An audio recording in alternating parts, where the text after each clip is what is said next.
This channel does not promote any violent, harmful, or illegal activities. All content provided by this channel is meant for an educational purpose only. Bharat Bangladesh সীমান্তে বড় খবর সেখান থেকে সামনে আসছে। ওপারে লাগাতার ঘোষণা করা হচ্ছে অস্ত্র রাখতে। এই মুহূর্তের বড় খবরের দিকে নজর রাখছি আমরা। ওপার থেকে দুষ্কৃতীরা আসছে, এপারে এসে ভারতীয় ভূখণ্ড থেকে ফসল কেটে নিয়ে পালিয়ে যাচ্ছে। এই মুহূর্তের বড় খবরের দিকে নজর রাখছি। লাগাতার সেখানে উস্কানি দিয়ে যাচ্ছে বর্ডার গার্ড বাংলাদেশ। বড় খবর সীমান্ত থেকে আমাদের সঙ্গে রয়েছেন আমাদের সহকর্মী সুব্রত। সুব্রত, কি পরিস্থিতি এই মুহূর্তে? দেখো, এবারে কিন্তু স্ট্র্যাটেজি বদলে দিচ্ছে। কারণ প্রথম থেকে যেটা করা হচ্ছিল যে যেখানে ফেন্সিং নেই, এই সুখদেবপুরে যে এলাকাতে ফেন্সিং নেই সেই ফেন্সিং যেখানে ছিল না সেখানে কিন্তু লাগাতার হামলা হচ্ছিল এবং বারে বারে বিজিবির বিরুদ্ধে অভিযোগ উঠেছিল তাদের মদতেই সেখানকার বাংলাদেশি দুষ্কৃতীরা এপারে ঢুকে পড়ছিল এবং হামলা চালাচ্ছিল এবং সংঘর্ষের ঘটনা ঘটেছে, যেখানে প্রতিরোধ করার জন্য সুখদেবপুরের মানুষ সেখানে কিন্তু তেড়ে গেছে। কিন্তু এর পরে যেই হামলার হওয়ার পরে বিএসএফ কিন্তু কখনোই একবারের জন্য এমন কোনো পদক্ষেপ নেয়নি যা আক্রমণাত্মক হয়। বারবার কিন্তু সামাল দিয়েছে নিজের দেশের মানুষকে। এই সুখদেবপুরের মানুষকে সচেতন করেছে, সচেতনতার বার্তা দিয়েছে, তাদেরকে সরিয়ে দিয়েছে, তারা যারা আহত হয়েছে তাদেরকে ট্রিটমেন্ট করেছে। এমনকি বিএসএফের জওয়ান নিজে আহত হওয়া সত্ত্বেও কোনো রকম আক্রমণাত্মক পদক্ষেপ তারা নেয়নি, বরঞ্চ এলাকাতে শান্তি শৃঙ্খলা বজায়ের চেষ্টা করেছে। এমনকি বিজিবির সঙ্গে দফায় দফায় বৈঠক করেছে এবং কড়া বার্তা দেওয়া হয়েছে বিএসএফের পক্ষ থেকে। এবং সেই কড়া বার্তা কি, যাতে কোনোভাবেই এই খোলা জায়গা দিয়ে দুষ্কৃতীরা যাতে এপারে না আসে। একজনকে ইতিমধ্যেই বিএসএফ ধরে তাদেরকে বিজিবির হাতে তুলে দেয়, বাংলাদেশি নাগরিককে ধরে তাদেরকে তুলে দিয়েছে এবং বলা হয়েছে যাতে কোনোভাবে এরপরে কোনো দুষ্কৃতীরা এপার থেকে না আসে। এরপরে কিন্তু যেটা সমস্যা তৈরি করেছে সেটা শুধু হচ্ছে খোলা জায়গা নয়, যেখানে ফেন্সিং রয়েছে, মানে যেখানে কাঁটাতার আছে, সেই সমস্ত কাঁটাতার দিয়ে কিন্তু তার ওপারে যেখানে 150 গজ জায়গা রয়েছে, যে 150 গজ জায়গা রয়েছে ধান বা গম রয়েছে, বিশেষ করে এখানে গম চাষ হয়, সেই গম চাষের ফসল কেটে নিয়ে চলে যাচ্ছে দুষ্কৃতীরা। ফলস্বরূপ কি হচ্ছে যে এপারে যারা সুখদেবপুরের মানুষ, এই এপার থেকে কিন্তু তাদেরকে বিএসএফ যেতে দিচ্ছে না, তাদেরকে বিএসএফ বর্ডার রোডে উঠতে দিচ্ছে না। সঙ্গে থাকুন সুব্রত, স্থানীয় বাসিন্দারা কি বলছেন শোনাই একবার। ওরা চাইছে যে আমাদের ভারতবাসীর সাথে, মানে গ্রামবাসীর সাথে যত পাবলিক আছে ভারতের পাবলিকের সাথে ওরা ঝামেলা করতে চাইছে, দখল করতে চাইছে। বাংলাদেশে সব বলেছে, যারা চোর আছে জিহাদিরা সবাই বলেছে যাতে বাংলাদেশের সব পাবলিক যাতে যে মতো পারবে অস্ত্র নিয়ে যাতে আমাদের সুখদেবপুর বর্ডারে আসে, হামলা চালাবে ভারতীয়দের ওপর। কিন্তু আমরা তত দুর্বল নাই যে হামলা চালাতে দিয়ে দেবো। গোটা বাংলাদেশে আমরা ইচ্ছা করলে আমাদের 3 নম্বর কালীচকের ব্লকে যেটি পাবলিক আছে, 3 দিনে ইচ্ছা করলে আমরা গোটা বাংলাদেশ দখল করে নেওয়ার চেষ্টা করলাম। খবর দিয়ে দিয়েছে কি যা পারবে অস্ত্র নিয়ে এসে হাজির হও বর্ডারে। আচ্ছা, ওরা বলছে জমায়েত হয়ে গেছে। হ্যাঁ, জমায়েত হয়ে গেছে। ওরা ওদেরকে কি সাহায্য করছে? হ্যাঁ, ওরাকে সাহায্য করছে, বিজেপি সাহায্য করছে। বাড়িতে আছি, হঠাৎ করে দেখছি যে ওই দিক থেকে 4-5 জন এলো। 4-5 জন এসেই লাগলো গম কাটতে। আমাদের দিকের লোক এত বারণ করছে আর উল্টা গাল দিচ্ছে বাংলাদেশ থেকে। হ্যাঁ, উল্টা গাল দিচ্ছে, মানে যেমন তাই করে গাল দিচ্ছে। হ্যাঁ, আমাদেরকে, মহিলাদেরকেও গাল দিচ্ছে, জেন্টসকেও গাল দিচ্ছে, সবাইকে গাল দিচ্ছে। আরো একটা বড় খবরের নজর রাখতেই হচ্ছে, মুর্শিদাবাদে সদ্য গজানো মৌলবাদী সংগঠনের সঙ্গে জেএমবি যোগ। বাংলাদেশ থেকে চোরা পথে এসে সংগঠনের সদস্যদের প্রশিক্ষণ দিচ্ছে জেএমবি জঙ্গি নেতা। বিস্ফোরক কেন্দ্রীয় গোয়েন্দা রিপোর্ট এবার TV9 বাংলার হাতে। এই মুহূর্তে আরো বিস্তারিত জানবো, সহকর্মী সুজয় রয়েছেন আমাদের সঙ্গে। সুজয়, কেন্দ্রীয় গোয়েন্দাদের যে রিপোর্ট, সেই রিপোর্ট থেকে আর কি কি তথ্য এখনো পর্যন্ত উঠে এলো? দেখুন, কেন্দ্রীয় গোয়েন্দাদের যে রিপোর্ট সেটা রাজ্যের এবং রাজ্যবাসীর পক্ষে যথেষ্ট উদ্বেগের। তার কারণ মুর্শিদাবাদে সদ্য গজিয়ে ওঠা জাহা ইন্ডিয়া নামে একটি সংগঠন, সেই সংগঠন বৈঠক করেছে এবং প্রশিক্ষণ শিবির করেছে কাদের সঙ্গে? জেএমবির বাংলাদেশের এক শীর্ষ নেতার সঙ্গে, যে নেতা গত 6 জানুয়ারি বাংলাদেশ থেকে চোরা পথে ভারতে প্রবেশ করে এবং সে সরাসরি চলে যায় ঝাড়খণ্ডের পাকুড় থানার অন্তর্গত একটি জায়গায়। সেখানে এই জাহা ইন্ডিয়ার 15 জন নতুন সদস্য, তাদেরকে প্রশিক্ষণ দেওয়া হয়। সেই প্রশিক্ষণ শিবির শেষে জাহা ইন্ডিয়ার 6 সদস্যদের সঙ্গে, শীর্ষ নেতাদের সঙ্গে বৈঠক করে জেএমবির ওই সদস্য। এবং ওই 5 জনের মধ্যে মুর্শিদাবাদের 5 জন, ওই 6 জনের মধ্যে মুর্শিদাবাদের 5 জন রয়েছে এবং তাদের মধ্যে একজন লিঙ্কম্যান রয়েছে যে জেএমবি, জাহা ইন্ডিয়া এবং আহাবের সঙ্গে যোগাযোগ রাখে। এবং আরও একজন রয়েছে যে ফান্ডিংয়ের বিষয়টা দেখে, যে মধ্যপ্রাচ্যের যে দেশ থেকে টাকা আসে সেখান থেকে টাকা ঠিকমতো আসছে কিনা। একই সঙ্গে রিপোর্টে বলা হয়েছে যে এই সংগঠন যে শুধু আর মুর্শিদাবাদেই সীমাবদ্ধ নেই সেটাও স্পষ্ট, তার কারণ তারা ইতিমধ্যেই ওই বৈঠকে উত্তর 24 পরগনার একজন নেতার উপস্থিতি রয়েছে বলেও কেন্দ্রীয় গোয়েন্দাদের কাছে খবর রয়েছে, সেটাও তারা উল্লেখ করেছেন রিপোর্টে। ফলে এই সংগঠনটি এতদিন ধিমে তালে এগোলো, এবার তারা আর নিজেদের সক্রিয়তা জাহির করতে চাইছে, যে কারণেই জেএমবির সঙ্গে তাদের এবার সরাসরি যোগ, অর্থাৎ মৌলবাদী কার্যকলাপের এতদিন একটা সন্দেহ ছিল গোয়েন্দাদের, রাজ্যের গোয়েন্দাদের নজর ছিল, এবার জেএমবির যোগ সরাসরি চলে আসায় রীতিমতো উদ্বিগ্ন কিন্তু কেন্দ্রীয় গোয়েন্দা। একেবারে সুজয়, নজর থাকুক। এই মুহূর্তে আমরা কথা বলেছিলাম প্রাক্তন এনএসজি কর্তা দীপাঞ্জন চক্রবর্তীর সঙ্গে, আমরা কথা বলেছিলাম অবসরপ্রাপ্ত বিএসএফ কর্তা সমীর মিত্রের সঙ্গে। বাংলায় নতুন জঙ্গি জাল, এই নিয়ে কি উদ্বেগ প্রকাশ করলেন তারা, শোনাবো। এটা নিঃসন্দেহে চিন্তার ব্যাপার, কারণ আমরা যেটা বারবার বলেছি যে এই ভারত, বাংলাদেশ, মায়ানমার, ভারতের বিশেষ করে পূর্ব প্রান্ত, এটা কিন্তু বোথ আল কায়দা এবং দেশ, এদের দুজনেরই কিন্তু টার্গেট। ওদের পূর্ব খোরাসানের জন্য ধীরে ধীরে ওরা জমিটাকে বিস্তৃত করছে, এবং তার মধ্যে বিশেষ করে আমাদের পূর্ব ভারতের ঝাড়খণ্ডের যে অংশটা, যে পাকুড় এবং ইত্যাদি এলাকা, এটা একটা ভয়ঙ্কর দিক। এবং যেরকম ভাবে বিস্তার হচ্ছে ঝাড়খণ্ডের এই নির্দিষ্ট বেল্টটা, এখানকার ডেমোগ্রাফি কমপ্লিট বদলে গেছে। সাঁওতাল পরগনায় এখন আদিবাসীরা মাইনরিটি হয়ে গেছে। তো এটা নিয়ে কথা বলা বা এটা নিয়ে আলোচনা করাটা নিতান্তই জরুরি। জায়গাটায় আমাদের আরো বেশি অ্যাগ্রেসিভলি ওখানে আমাদের পশ্চাৎটা রাখতে হবে। বিএসএফ এর, state police, central agency, state agency and also the customs. সুতরাং এই জায়গাগুলো যাদের স্টেক রয়েছে বর্ডারের উপরে, প্রত্যেককেই আজকে মাদ্রাসার নামে ওখানে কি ট্রেনিং হচ্ছে সেগুলো আমরা সবাই জানি। ফারিজাব যে মাদ্রাসাগুলো যেগুলো unrecognised and unregistered, those are being used as a training training center. আর এই যে জাব ইন্ডিয়া আর এই জামাত, একটা জিনিস আমাদের মনে রাখতে হবে যে নাম আলাদা হলেও এদের এমটা কিন্তু এক। এতক্ষণ আপনাদের শোনাচ্ছিলাম আমরা এবং দেখাচ্ছিলামও কিভাবে কোকিলের মতো আচরণ করছে বাংলাদেশের নাগরিকরা, এক শ্রেণীর নাগরিক। ফসল ফলাচ্ছে ভারত, রাত বিরেতে এসে ভোরবেলা এসে চুরি করে নিয়ে যাচ্ছে তারা, ঠিক যেভাবে কোকিল কাকের বাসায় ডিম পাড়ে। এবার দেখুন আইএসআই এর সঙ্গে, পাক গুপ্তচর সংস্থা আইএসআই এর সঙ্গে ঢাকার ইউনূসের নেতৃত্বাধীন বাংলাদেশ সরকারের ক্রমশ ঘনিষ্ঠতা বাড়ছে। একের পর এক আপনাদের সামনে আমরা উদাহরণ তুলে ধরেছি ঢাকা, ইসলামাবাদ কিভাবে ঘনিষ্ঠতা বাড়ছে। এবার আইএসআই এর সঙ্গে ঢাকার ঘনিষ্ঠতা বাড়ছে এবং ভারতীয় গোয়েন্দারা মনে করছেন ভারতকে একটা প্যাঁচে ফেলার জন্য, বিশেষ করে ভারতে ফন্দি এঁটে কোনো বড় ধরনের নাশকতা ঘটানোর জন্য এত গা মাখামাখি তারা করছেন। আরও বিস্তারিত জানাবেন আমার সতীর্থ সিজার মণ্ডল। দেখো, দীর্ঘ কয়েক দশক বিশেষ করে হাসিনা আমলে আমরা দেখেছিলাম আইএসআইয়ের প্রভাব কিন্তু বাংলাদেশে কমে যাচ্ছে, কিন্তু এই গত কয়েক মাসে যে মুহূর্তে ইউনূস সরকার ক্ষমতায় আসে বা তার আগের যে অস্থিরতা, সেই সময় থেকে কিন্তু আইএসআই এবং পাক সেনাবাহিনীর প্রভাব ক্রমশ বাংলাদেশে বাড়ছে। মঙ্গলবার আমরা দেখলাম আসিম মালিক, যিনি আইএসআইয়ের প্রধান, তিনি এলেন ঢাকাতে দুবাই থেকে এবং সেখানে বাংলাদেশ সেনার শীর্ষ কর্তাদের সঙ্গে বৈঠক করলেন। ঠিক তার আগে আমরা দেখলাম কামরুল হাসান, যিনি বাংলাদেশ সেনার সেকেন্ড ইন কমান্ড, তিনি গেলেন ইসলামাবাদে এবং সেখানে পাক সেনার সঙ্গে আলোচনা হলো এবং ঘোষিত নীতি হিসেবে আগামী ফেব্রুয়ারি মাস থেকে পাক সেনা বাংলাদেশের সেনাকে প্রশিক্ষণ দেবে। এবং এখানেই কোথাও অশনি সংকেত দেখছেন ভারতীয় গোয়েন্দারা। তারা মনে করছেন এর আগে যখন আইএসআইয়ের প্রেজেন্স ছিল বাংলাদেশের বুকে, তখন দেখা গিয়েছিল উত্তর পূর্ব ভারতের জঙ্গি সংগঠনগুলোকে সরাসরি মদত দিয়েছে আইএসআই, এবং চট্টগ্রামের যে অস্ত্র সরবরাহের যে মামলা রয়েছে, অর্থাৎ উলফা যে চীন থেকে অস্ত্র নিয়ে আসছিল, সেখানেও আইএসআইয়ের মদত ছিল এবং সেখানে বাংলাদেশের তৎকালীন শাসকদের মদত ছিল, যারা গ্রেপ্তার হয়েছিলেন। পরবর্তীকালে ইউনূস জামানায় তারা সবাই ছাড়া পেয়েছেন।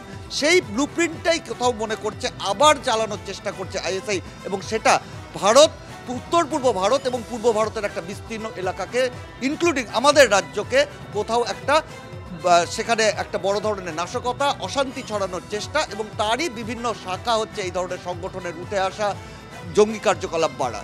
অনেক ধন্যবাদ সিজার মণ্ডল। তার মানে মোদ্দা কথাটা কি, বাংলাদেশ শক্তিতে ভারতের কাছে ছারপোকা সুলভ হলেও ছারপোকাকেও কখনো কখনো ইগনোর করতে নেই। রাজা, এই মুহূর্তে আরো একটা বড় খবরের নজর রাখতেই হচ্ছে, সীমান্তের 150 গজে কৃষক ছাড়া আর কেউ ঢুকতে পারবেন না। সীমান্তে বাংলাদেশের উস্কানির মধ্যেই বিএসএফ বিজিবির মধ্যে বৈঠকে নয়া সিদ্ধান্ত। সীমান্তে অপপ্রচার এবং গুজব ঠেকাতে বৈঠকে আলোচনা হয়েছে খবর সূত্রের। অবৈধ অনুপ্রবেশ ও মাদক চোরাচালান ঠেকাতে পদক্ষেপের সিদ্ধান্ত।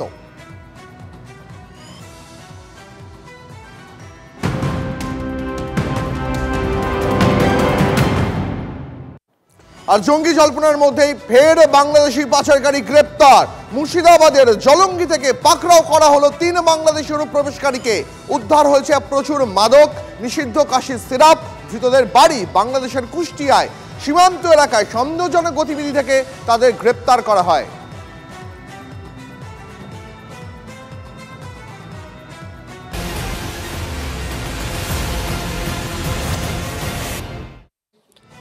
দেখুন, বিগত 1.5 সপ্তাহ ধরে আমরা ধারাবাহিকভাবে দেখিয়ে আসছি, কখনো বাঘাযতীন, কখনো কামারহাটি, কখনো ট্যাংরা। গতকালই দেখিয়েছিলাম ট্যাংরা একের পর এক বাড়ি তাসের ঘরের মতন হেলে পড়ছে।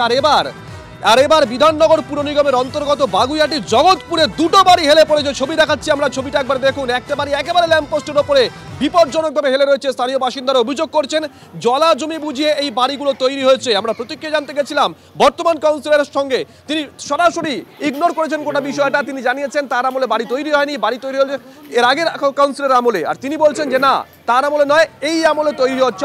অর্থাৎ ইতিমধ্যেই কিন্তু এটা নিয়ে, গোটা বিষয়টা নিয়ে একটা দায় ঠেলাঠেলি শুরু হয়ে গেছে। কোন পক্ষ কি বলেছেন শোনাই। তো আর আমি তো গত 2 বছর বা 3 বছর কাউন্সিলর, এগুলো আমার সময় হয়নি। কড়া পদক্ষেপের নিয়েই আমি কর্পোরেশনের ছাড়া আমি কোনো কাজই করতে দিচ্ছি না, বিল্ডিং করতে দিচ্ছি না। তো এরপর থেকে আরও একটু স্টেপ নিয়ে দেখতে হবে। এগুলো তো পার্সোনাল বাড়ি সবার। এবার এই পার্সোনাল বাড়িতে তো আমাদের কাউন্সিলরদের আপনারা জানেনই, সেরকম কোনো আমরা কোনো রকমই বাড়ি সংক্রান্ত ব্যাপারে আমাদের কোনো রকম কোনো কিছু থাকে না। এটা হলো তৃণমূলের বাংলা, এগিয়ে Bangla. Rapid urbanisation is a reality. এখানে বাসস্থানের প্রয়োজন আছে, কিন্তু কলকাতার উপকণ্ঠে দমদম, পানিহাটি, কামারহাটি, বরানগর 5 তলা বাড়ি যেখানে হয় না, সেখানে 8 তলা বাড়ির পারমিশন দিচ্ছে। সমস্ত জায়গায় কাউন্সিলরদের রফা। এক একজন ইঞ্জিনিয়ারের খালি রোজগার দেখুন।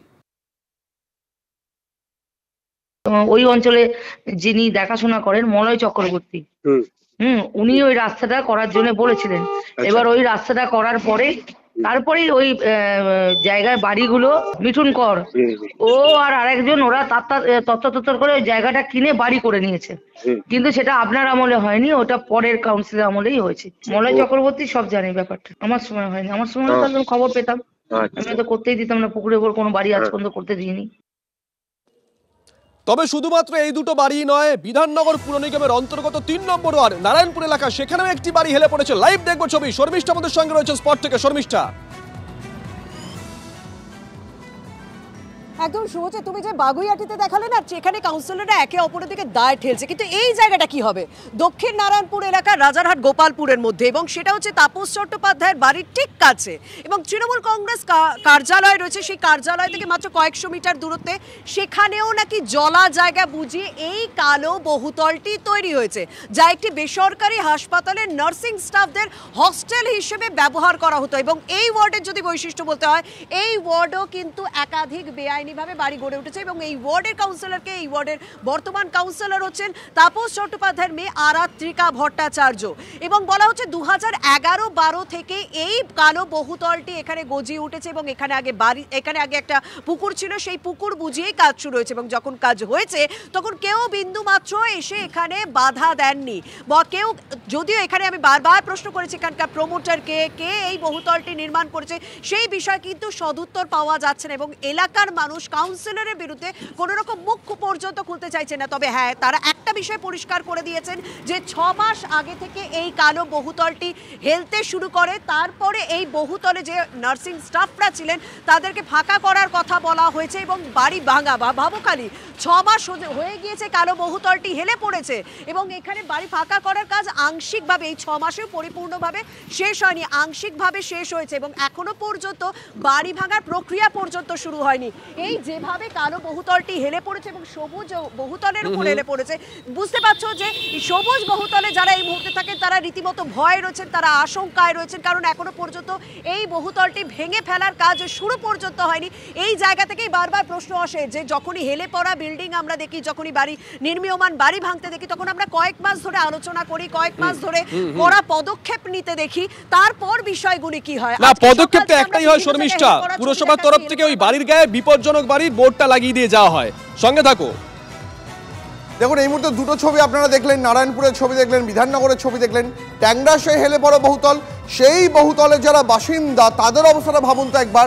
3 দিনের মধ্যে ট্যাংরার হেলে পড়া সেই বহুতল খালি করে দেওয়ার নির্দেশ দেওয়া হয়েছে পুরসভার তরফে।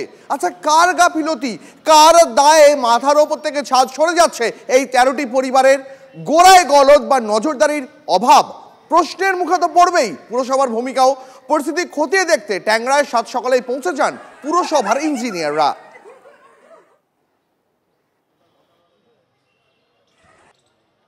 ট্যাংরা ক্রিস্টোফার রোডের যে বহুতল বাড়ি হেলে যাওয়ার ঘটনা ঘটেছে, সেই বাড়ির 4র্থ তলা থেকে রয়েছি আমরা, এবং সেখানে এক গৃহবধূ, তার সঙ্গে কথা বলবো। তিনি ইতিমধ্যেই তার যে ফ্ল্যাট যেখানে তিনি ভাড়া থাকছেন, সেই ফ্ল্যাট থেকে ইতিমধ্যেই অন্যত্র চলে যাওয়ার প্রস্তুতি শুরু করেছেন। তার ঘরের যে সমস্ত সামগ্রী সেগুলো ইতিমধ্যেই গোটানো শুরু করেছে।